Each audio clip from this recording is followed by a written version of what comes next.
Hey guys, welcome to another Path of Exile video, and today I want to do sort of a follow-up to the Sword and Board experiment video that I did like 3 weeks ago. Oh my god, it's been a while, I'm sorry. I didn't realize it has been that long already. So as you can probably tell, the character isn't using swords anymore, it is currently using maces, and it's running Sunder instead of Blade Flurry. And this mostly because I'm not the biggest fan of Blade Flurry to begin with. Something with that skill just didn't click with me, and what made it even worse was that I wasn't scaling any area. So the area of effect of Blade Flurry was relatively small, which made it feel even worse. So I decided to ditch Blade Flurry and I tried out basically all the skills I was able to use while still sticking to swords. And the one that was the most fun was probably Cyclone. However, even though Cyclone was pretty fun and the clear speed was pretty alright as well because of the Gladiator Bleed explosions, the single target was just pathetic. I mean, look at this. This is how I did Breach Lords. It took me about 2 minutes to take him down, and I basically did it one-handed. I just held down Cyclone and blocked everything. It was boring as hell, is what it was. Also, they dropped bugger all of them. I did like 5 of them with no loot. RNGGG just hates me. Though I must say that the Cyclone setup was probably the best one I had on this character for running Uberlab, because it was doing more than enough damage to kill Izaro, and the fact that you are constantly moving with Cyclone means that you're just naturally gonna dodge a lot of his attacks, so it made Uberlab very easy. I know a lot of people don't like Uberlab, but for me personally, Uberlab is like the best part of the game. I just love running Uberlab, and then when I finally get to the end, I start opening the boxes and I hear... that right there is the sound of money, my friends. But anyway, back to the character. So the footage you're watching right now is a tier 15 cord that I wanted to corrupt to get the bonus from the Atlas. So I rolled it to have decent-ish mods, nothing too hard, slapped a Valor on it and prayed that it's not gonna change, and oh boy, look at that! And feeble 30% monster life, well, that's gonna work fantastically for a character that has just enough DPS to get through this map normally.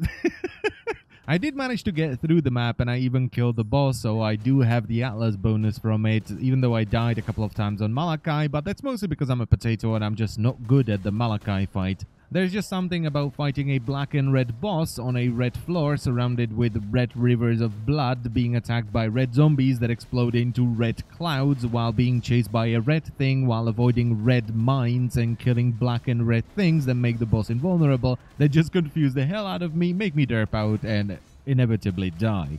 I did kill him though, as I've said already, and he dropped my first Guardian map. I've never even seen a Guardian map before, so that made me kind of happy. And I decided to try just for fun because I really wanted to see a Guardian. I was pretty sure that I was not gonna kill it, and I did. It was also deathless because I just made this character so damn beefy it can basically face tank him. With no mods, that is. I didn't roll the first map because I just wanted to see the Guardian, right? I saw Mathel fight them, so I was just like, oh, I want to try this. So I didn't roll the first map, and I'm pretty sure that if I did roll some damage mod onto this, the boss would not give a damn, slap me across the tits with all his fiery glory, and I would just fall over and die.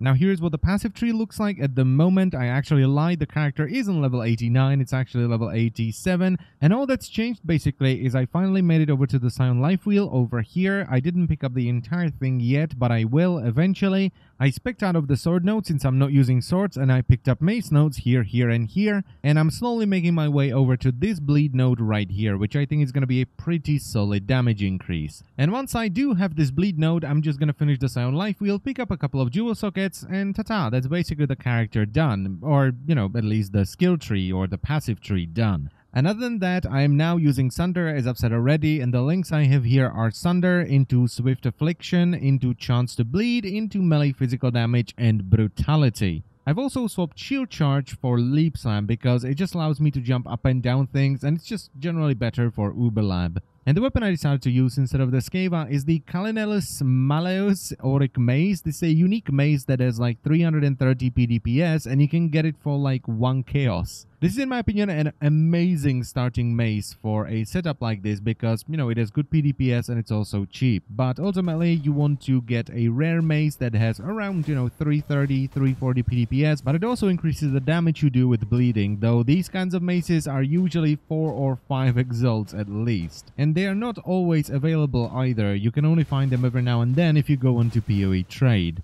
I can't wait to get one though, especially now that I decided to replace multi-strike with Swift Affliction, so Sunder is pretty slow, and getting a faster weapon would be amazing because I'm kind of getting tired of how slow Sunder can be without multi-strike or faster attacks. So yeah, that's pretty much the setup. Everything else is the same as it was before. I'm still running a Witchfire Brew and my rings are still pretty terrible.